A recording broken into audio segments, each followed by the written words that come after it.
कृष्णप्रेष्ठाय भूतले श्रीमते भक्ति विकास स्वामिन्य दिनामिने नमो विष्णुपाताय कृष्णप्रेष्ठाय भूतले श्रीमते भक्ति वेदांत स्वामिन्य दिनामिने नमस्ते सारस्वती देवे गौरवाणी प्रचारिणे निर्विशेषा शून्यवादी पाश्चात्य देशतारिणे जय श्री कृष्ण चैतन्य प्रभु नित्यानंद श्री अद्वैत गदाधर श्रीवासादि गौर भक्तवृंदा हरे Krishna Krishna Krishna Hare Hare Hare Ram Ram Ram Hare Hare.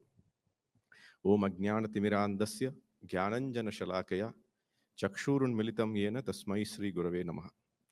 I offer my respectful obeisances unto the lotus feet of my spiritual master, who opened my eyes with the torchlight of knowledge and thereby removing all my ignorance. Hare Krishna. சந்தோஷம் உங்கள் எல்லாரையும் நீங்கள் சந்திச்சதில். இந்த நிகழ்ச்சி ஸ்ரீ ராம குணானுபவம் அப்படின்ற நிகழ்ச்சி ரொம்ப கேட்ட பொழுதே எனக்கு ரொம்ப ஆனந்தத்தை கொடுத்தது. முதல்ல காரணம் என்ன அப்படின்னா, ராமருடைய குணாதிசயங்களை பற்றி ஒரு நிகழ்ச்சி இன்னைக்கு நடத்துறாங்க அப்படின்னு சொன்னாலே அது ரொம்ப அதிசயமான விஷயம்தான். அதுவும் எவ்வளவு மணி நேரம்? 8 மணி நேரம் 9 மணி நேரம் நிகழ்ச்சி. நீங்க எல்லாரும் அமர்ந்து ஒருத்தர் கூட கிளம்பி போகாமல் ரொம்ப ரொம்ப ஸ்ரத்தையோட உட்கார்ந்து கேட்கும்போது அது மிகவும் ஆனந்தத்தை கொடுக்குறது. நான் ஒரு நண்பர்கிட்ட கேட்டேன், நீங்கெல்லாம் சினிமாவுக்கு போறீங்களே, சினிமா நல்லா இருக்கா இல்லையான்னு எப்படி தெரியும் அப்படின்னு கேட்டோன்னே அவர் என்ன சொன்னார் அப்படின்னா, 3 மணி நேரம் சினிமா பார்க்க போறோம் அப்படின்னா எப்பெல்லாம் வாட்சை பார்க்குறோமோ அப்போ சினிமா சரியில்லை. ஏன்னா இவ்வளோ நேரம் போயிட்டே இருக்கு, என்ன நடக்குதுன்னு தெரியலையே, சினிமாவில் ஒன்றும் சரியில்லையே அப்படின்னு பார்ப்போம் அப்படின்னு. இங்கே நான் ஒரு காலையிலேருந்து பார்த்து கொண்டிருக்கேன், யாருமே அந்த மாதிரி என்ன நேரம் ஆகுது போகணுமே, விஷயம் ரொம்ப அதிகமாக நேரம் எடுக்கிற மாதிரி இருக்கேன்ற மாதிரி யாருமே யோசிக்கல. எல்லாருமே கிருஷ்ணருக்காக, ராமருக்காக, ராமருடைய சிந்தனைகளை பற்றி கேட்கணும், அவருடைய குணாதிசயங்களை பற்றி தெரிஞ்சுக்கணும்னு ஆர்வமோட உட்கார்ந்து இருக்கீங்கன்றதே இந்த நிகழ்ச்சியினுடைய மாபெரும் வெற்றி. இப்ப அதற்கு முக்கிய காரணம் என்ன? அதற்கு முக்கிய காரணம் காலையிலே சொன்ன மாதிரி ஆசான்கள்லாம் வந்திருக்காங்க. சதாம் பிரசங்கான் மமவீரிய சம்பிதோ பவந்தி ஹிருத்கர்ண ரசாயன கதாக. யார் சொல்றா இத? கபில தேவர் அவருடைய அம்மா தேவகூதிக்கு சொல்றார் பாகவதத்துல. சதாம் பிரசங்கான் மமவீரிய சம்பிதோ. யாரு சதாம்? சதாம் அப்படின்னா உண்மையான பக்தர்கள், தூய பக்தர்கள், ஆசான்கள்னு சொல்லலாம். சதாம் பிரசங்கான், பிரசங்கம் பண்ண வந்திருக்காங்க. சதாம் பிரசங்கான் மமவீரிய சம்பிதோ, என்னுடைய மிகவும் சீரிய செயல்களை பற்றி பேசுவதற்காக, சம்வாதம் பண்ணுவதற்காக வந்திருக்கிறார்கள். மமவீரிய சம்பிதோ. அது என்ன நடக்கும்? பவந்தி ஹிருத்கர்ண ரசாயன கதாக அப்படின்னா இதயத்திலும் காதுகளிலும் ரசாயனமாக அந்த கதைகள் மாறும். அதனால் என்ன நடக்கும்? தத் ஜோஷனாத். இப்ப நீங்க எல்லாம் ஜோஷனையோட இருக்கீங்க, எல்லாம் ஆர்வமோடு இருக்கீங்க. தத் ஜோஷனாத் ஆஷு அபவர்க்க வர்த்தமணி. ஸோ அதுக்கு தான் வந்திருக்கோம். என்ன பண்றோம்னா, ஆஷு அபவர்க்க வர்த்தமணி, ரொம்ப சீக்கிரமே நமக்கு கிடைக்க வேண்டிய பலன் கிடைச்சிடும் அவருடைய அற்புதமான கதைகளை கேட்பதன் மூலியமாக. அப்ப அதனால நமக்கு என்ன கிடைக்கும்? 4வது வரியில ஸ்ரத்தா ரதிர் பக்திர் அனுஷ்கிரமஷதி. அப்ப ஸ்ரத்தா கிடைக்கிறது, பக்தி கிடைக்கும், ரதி பகவான் மேல ஒரு பாசம் ஏற்படும், இணைப்பு ஏற்படும். அப்ப அதற்காகத்தான் நம்ம எல்லாம் இங்க உட்கார்ந்துருக்கோம், அமர்ந்திருக்கோம். அவங்களுடைய சத்சங்கத்தை எடுத்துக்கிறதுக்காக, அவங்களுடைய சம்பாதத்தை பற்றி கேட்பதற்காக வந்திருக்கோம். ஸோ நிகழ்ச்சியை நடத்துறவங்க என்ன பண்றாங்க அப்படின்னா, இந்த ராமாயணத்தினுடைய குணானுபவம், ராமாயணத்தை பற்றிய விஷயங்களை பற்றி தெரிஞ்சுக்கணும் அப்படின்ற விஷயம், அது ரொம்ப முக்கியமான விஷயம். முதல் கண் இப்ப நாங்கெல்லாம் என்ன குவாலிஃபிகேஷன் எங்களுக்கெல்லாம் இந்த மாதிரி ஒரு சங்கத்தில் அமர்ந்து இந்த ராமாயணத்தை பத்தி பேசுவதற்கு என்ன குவாலிஃபிகேஷன் இருக்கு, என்ன அருகதை இருக்கு?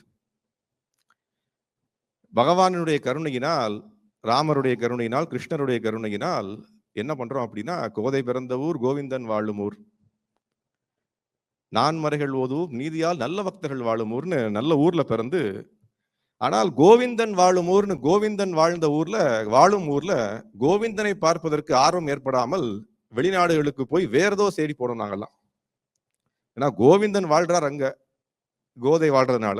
அதனால கோவிந்தன் வாழ்ந்த ஊர்ல பிறந்து, ஆனால் கோவிந்தனை பார்க்காமல், கோவிந்தனை தேடாமல், கோவிந்தனை பற்றிய சிந்தனைகள் இல்லாமல் என்ன பண்றோம் அப்படின்னா, வெளிநாடுகளுக்கு போய் பணம், பதவி, பூஜா லாப பிரதிஷ்டான்னு பாகவதம் சொல்றது. பூஜா லாப பிரதிஷ்டானா யார் நம்மளை பூஜை செய்ய மாட்டார்களா, யார் நமக்கு லாபம் கிடைக்காதா, நமக்கு பிரதிஷ்டை கிடைக்காதான்ற எண்ணத்தோட வெளில போனோம். அப்ப எங்களை மாதிரி ஆட்கள் எல்லாரையும் ராமர் யாரு கிருஷ்ணர் யாருன்றதை சொன்னதே எங்களுடைய ஸ்தாபகாச்சாரியர் ஸ்ரீல பிரபுபாதர் தான்.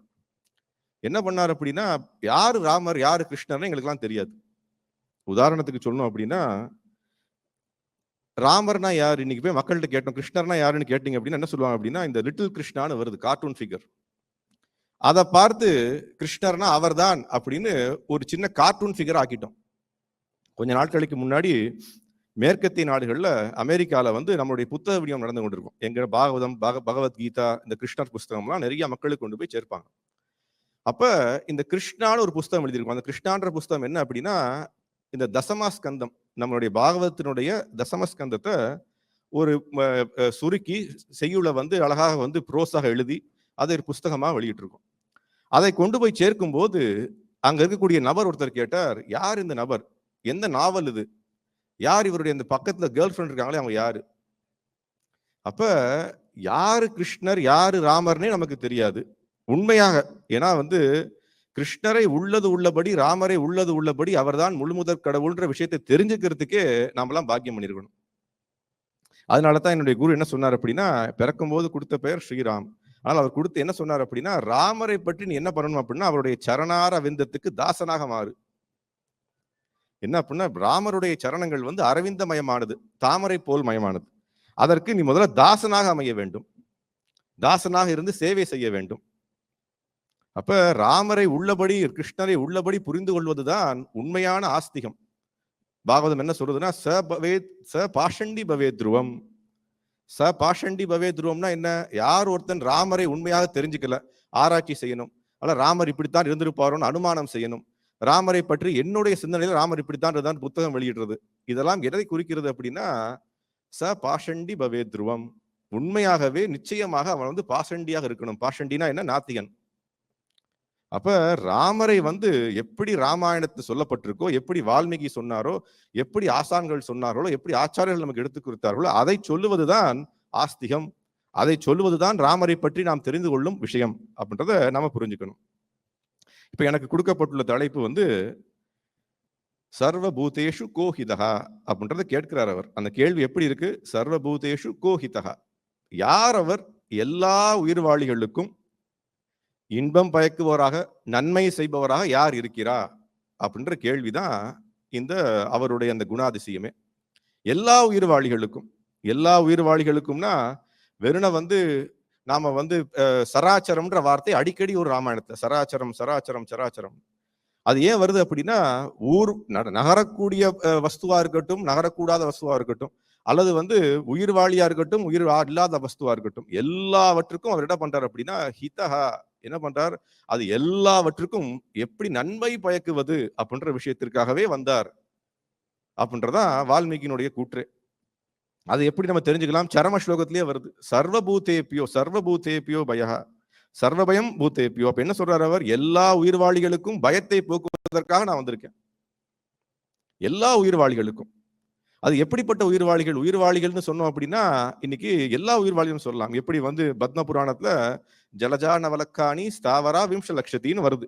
என்ன வருது அப்படின்னா, எப்படி வந்து உயிர்வாளிகள், எவ்வளவு உயிர்வாளிகள் வந்து தண்ணீர்ல வாழ்றது, எவ்வளவு உயிர்வாளிகள் ஸ்தாவரங்களாக இருக்கு, எவ்வளவு உயிர்வாளிகள் வந்து கிருமிகளாக இருக்கு, எவ்வளவு உயிர்வாளிகள் வந்து மிருகங்களாக இருக்கு, எவ்வளவு உயிர்வாளிகள் மனிதர்களாக இருக்கார்கள்.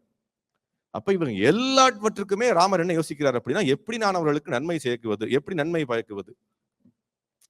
அதுதான் முன்னாடி மற்ற குணாதிசயங்கள் பேசணும்னு சொன்னாங்க. என்ன சொன்னாங்க அப்படின்னா, ராட்சசர்களுக்கும், யார் எதிரிகளுக்கும், தேவர்களுக்கும், எல்லா விதமான ரிஷிகளுக்கும், எல்லாவற்றுக்கும் அவர் என்ன பண்றார் அப்படின்னா நன்மை பயக்குபவராகவே இருக்கார். அதைத்தான் வந்து பாகவத்துல மறுபடியும் பிரம்மதேவர் என்ன சொல்றாரு அப்படின்னா, அஸ்மத் பிரசாதோ சுமுகா ஈஷ். அவர் என்ன பண்றாரு அப்படின்னா, அஸ்மத் பிரசாதே சுமுகா, அவர் என்ன பண்றாரு அப்படின்னா எல்லாவற்றுக்கும் நன்மை பயக்குவதாக, பிரசாதம் கொடுப்பதற்காக, கருணை கொடுப்பதற்காக என்ன வர்றாரு அப்படின்னா, இக்ஷ்வாகு வம்சம் விஸ்தரியா, இக்ஷ்வாகு வம்சத்துல வந்தது காரணமே அடுத்தவர்களுக்கு வந்து நம்ம எல்லாருக்கும் பிரசாதம் கொடுப்பதற்காக, கருணை கொடுப்பதற்காக வர்றார் அவர். அப்ப அவருடைய குணங்களை பற்றி பேசணும். அவருடைய குணங்கள் பற்றி முதல்ல ஆரம்பிக்கும் போதே அசங்கியன கல்யாண குணம், அசங்கியன எக்கச்சக்கமான குணங்கள் இருக்கு. அந்த குணங்களை பற்றி நம்ம பேச ஆரம்பிச்சோம் அப்படின்னா வார்த்தை பத்தாது, நம்மளுடைய அறிவு பத்தாது. உதாரணம் எப்படி சொல்லப்பட்டிருக்கு அப்படின்னா, வில்வித்தைக்காரர் என்ன பண்றாருன்னா அம்பு ஏறார். அம்பு எதை மேல ஏறார் அப்படின்னா வானத்தின் மேல ஏறாராம். வானத்தின் மேல் அம்பு எய்த ஆரம்பிச்சோம் அப்படின்னா வானத்தின் மீது எல்லா அம்புகளையும் எய்து நம்ம வானத்தை பூர்த்தி செய்ய முடியுமா? பூர்த்தி செய்ய முடியாது. அம்பு காலியாகிவிடும். ஆனால் வானத்தை வந்து நம்ம முழுக்க அம்புகளால் நிரப்ப முடியாது. அப்ப அதே மாதிரி தான் ராமருடைய குணாதிசயங்களை பற்றி பேசுறதுக்கு வார்த்தைகள் பத்தாது, சிந்தனைகள் பத்தாது, நம்மளுடைய அறிவுத்திறனே பத்தாது. அசங்கேன கல்யாண குணகனா, அவர் வந்து அசங்கேன கல்யாண குணகனாக இருக்கிறார் அப்படின்றத நம்ம பார்க்கிறோம். அப்ப இன்னொரு விஷயம் என்ன அப்படின்னா, ராமருடைய சிந்தனைகள்ல இருந்து நாம் என்ன புரிஞ்சுக்கிறோம் அப்படின்னா, முதல்ல அது வந்து அழகான விஷயங்களும் வருது. அவர் வந்து நமக்கு எல்லாவற்றுக்கும் தந்தை போல. கல்பத்தே புருஷஸ்சைவ கல்பத்தே புருஷஸ்சைவ சஹி ஆத்மா தைத்தோஹிதா. தைத்தோஹிதா தைத்தோஹிதகானா என்ன? யார் ஒருத்தர் உண்மையான நமக்கு வந்து டியர், மோஸ்ட் டியர்னு சொல்லுவோம் இல்லையா இங்கிலீஷ்ல, தைத்தோ மோஸ்ட் டியர். அவர் யாராக இருக்க முடியும்? புருஷஸ்த, அவர்தான் வந்து புருஷன், அவர்தான் நமக்கு தந்தை. தந்தைக்கு உதாரணத்துக்கு ஒரு தந்தை இருக்கிறார். தந்தைக்கு வந்து ஒரு 10 குழந்தைகள். அப்ப என்ன பண்ணுவார் அவர்? இந்த குழந்தை எனக்கு ரொம்ப பற்று மிகுந்த குழந்தை, அந்த குழந்தை எனக்கு பிடிக்கல, அந்த குழந்தைக்கு நான் வந்து இன்னைக்கு எந்த விதமான செயலும் செய்ய மாட்டேன்னு நினைப்பார் அந்த தந்தை அல்லது தாய்? நினைக்க மாட்டாங்க. அதே மாதிரி தான் ராமரும் நினைக்கிறார். எல்லா உயிர்வாளிகளுக்கும் சஹி ஆத்மா தைத்தோ ஹிதகா, எல்லாவற்றுக்கும் நான் ஹிதகா, எல்லா ஆத்மாக்களுக்கும் நான் வந்து நன்மை பயக்குவதற்காகவே இந்த அவதாரம் எடுத்து வருகிறேன்னு வரார் அவர். யாரை பற்றியும் பாரபட்சமாக பார்க்கவில்லை. ரொம்ப முக்கியமான விஷயம் அதுதான். இப்ப என்ன அப்படின்னா, யார் எந்த எந்த உயிர்வாளியும் சரி, எந்த உயிர்வாளியும் வந்து உதாரணத்துக்கு அவர் வந்து இவனால் நமக்கு என்ன வரப்போகுது? இப்ப உதாரணத்துக்கு நம்ம பார்க்கிறோம், யாராவது ஒரு நபர்கிட்ட சொல்லுவாங்க, இவர் வந்து எப்படிப்பட்ட நபர்னு பார்க்கணும்னு உங்களுக்கு ஆசைப்பட்டீங்கன்னா அவருக்கு கொஞ்சம் பவர் கொடுத்து பாருங்க அப்படின்னு சொல்லுவாங்க. இங்கிலீஷ்ல சொல்லுவாங்க, if you want to check somebody give him some power, then we will know what really he is. அப்ப அதே மாதிரி இவரால் நமக்கு என்ன நன்மை வரும், இவரால் நமக்கு என்ன நன்மை வரக்கூடும் அப்படின்னு யோசிச்சு பண்ணல அவர். இன்னைக்கு நம்ம உதாரணத்துக்கு போறோம், எங்கேயோ ஒரு ஹோட்டலுக்கு போறோம். ஹோட்டல்ல ஒரு வெயிட்டர் இருக்கார். வெயிட்டர் என்ன சொல்லுவோம்? இங்க வாங்க, இங்க வாங்க, வாங்க வாங்க அப்படின்னு ஏளனமா கூப்பிடுவோம் நம்ம. அவரால் நமக்கு ஏதாவது நன்மை பயக்க முடியுமா? பயக்க முடியல. ஆனால் ராமர் என்ன பண்றாரு அப்படின்னா, யாராலையும் தனக்கு எந்த நன்மையும் இல்லை. நம்மால் அவருக்கு, ராமருக்கு ஏதாவது நன்மை பயக்க முடியுமா? யாராலையும் நன்மை பயக்க முடியாது. அவர் வந்து புருஷஸ்சைவ, அவர்தான் முழுமுதற் கடவுள், எல்லாவற்றுக்கும் ஆதி அவரே. அப்ப அவருக்கு போய் நம்ம என்ன நன்மை பயக்கிற போறோம்? நம்மளுடைய நன்மைக்காக அவர் எதுக்கு வரணும்? அப்ப உதாரணத்துக்கு எல்லா விதமான விஷயம் பார்க்கிறோம். இப்ப என்ன நடக்குது அப்படின்னா, முதல்ல உயிர்வாளிகள் இருந்து பார்த்தார் கூட அவர் வந்து எல்லாவற்றுக்கும் நன்மையாகத்தான் இருந்திருக்கார். சமுத்திரத்துக்கு வந்தாச்சு, லங்கைக்கு போகணும். சமுத்திர தேவனை எதிர்பார்த்து காத்து கொண்டிருக்கிறார் ராமர்.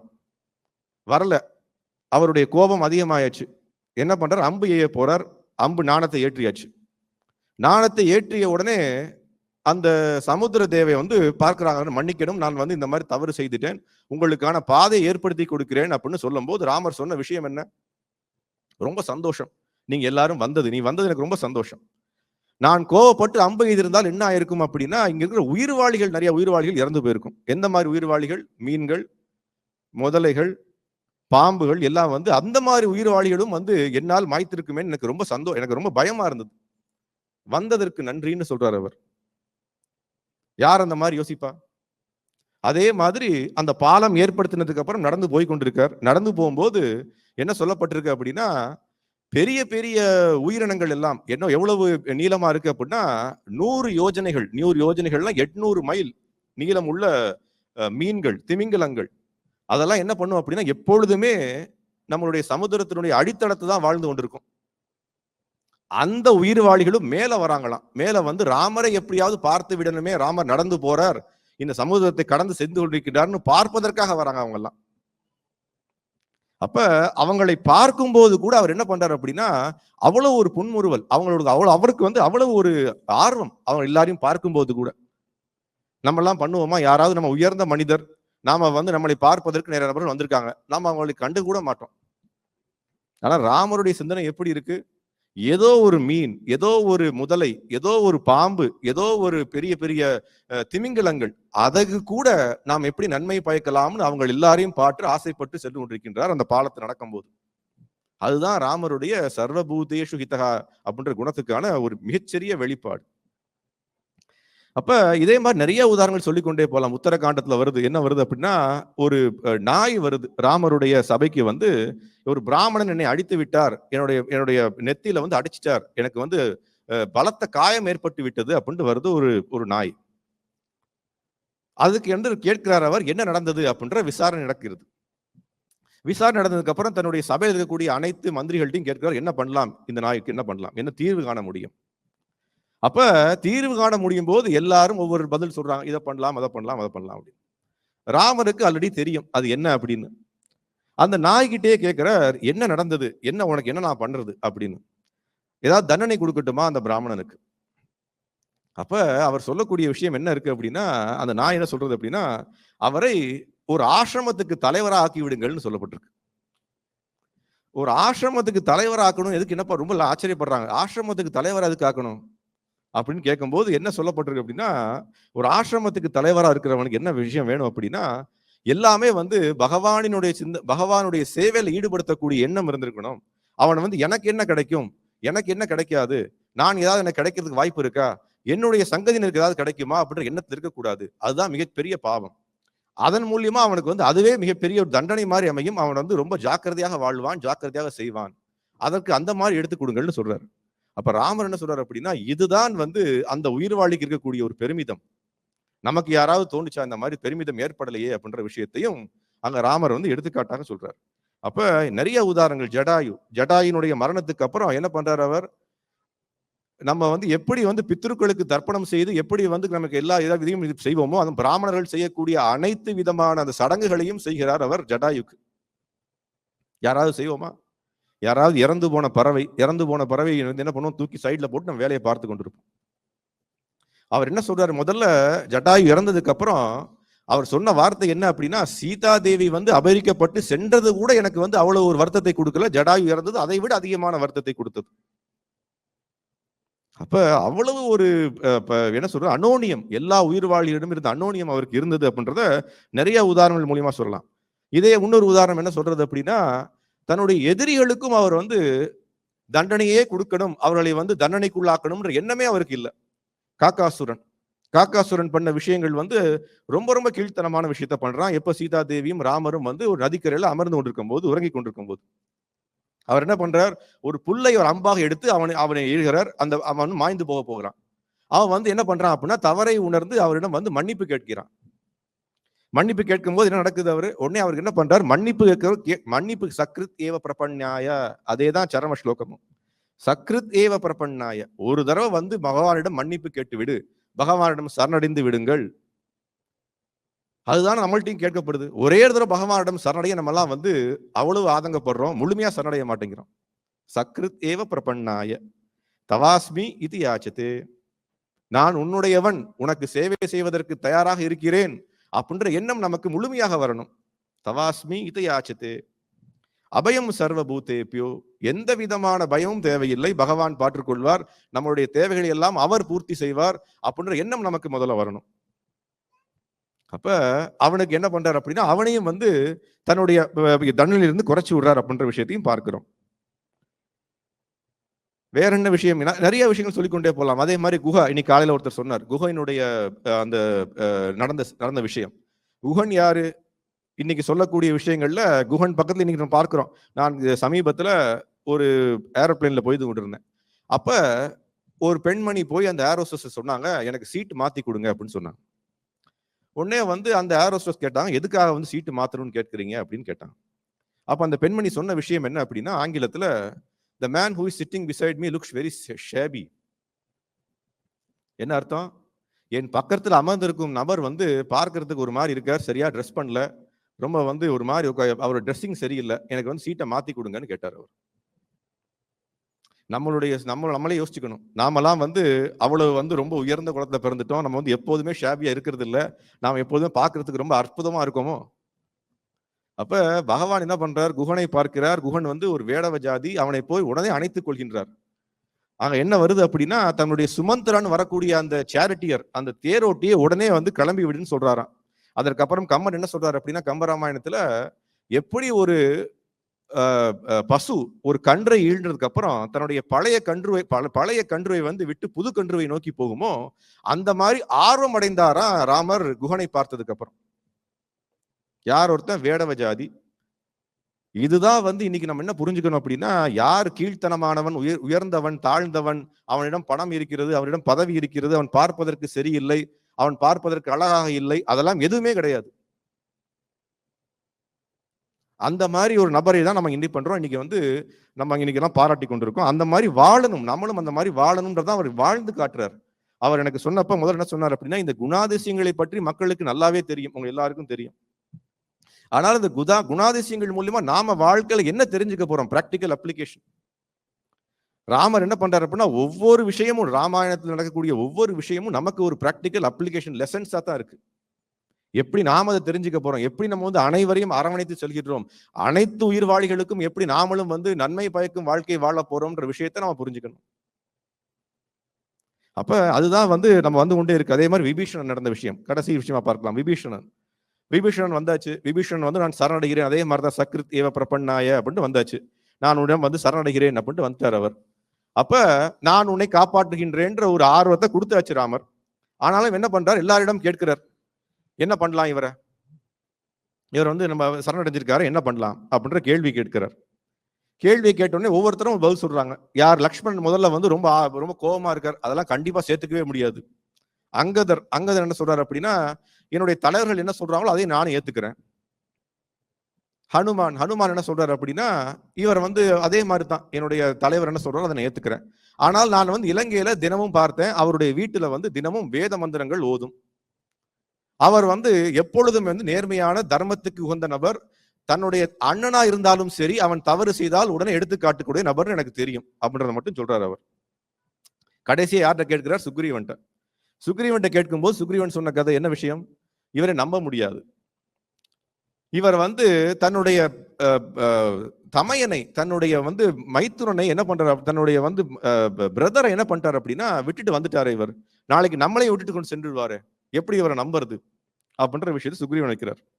அப்ப ராமர் சொன்ன விஷயம் என்ன? கொஞ்சம் யோசிச்சு பார்த்தியா சுக்ரீவா?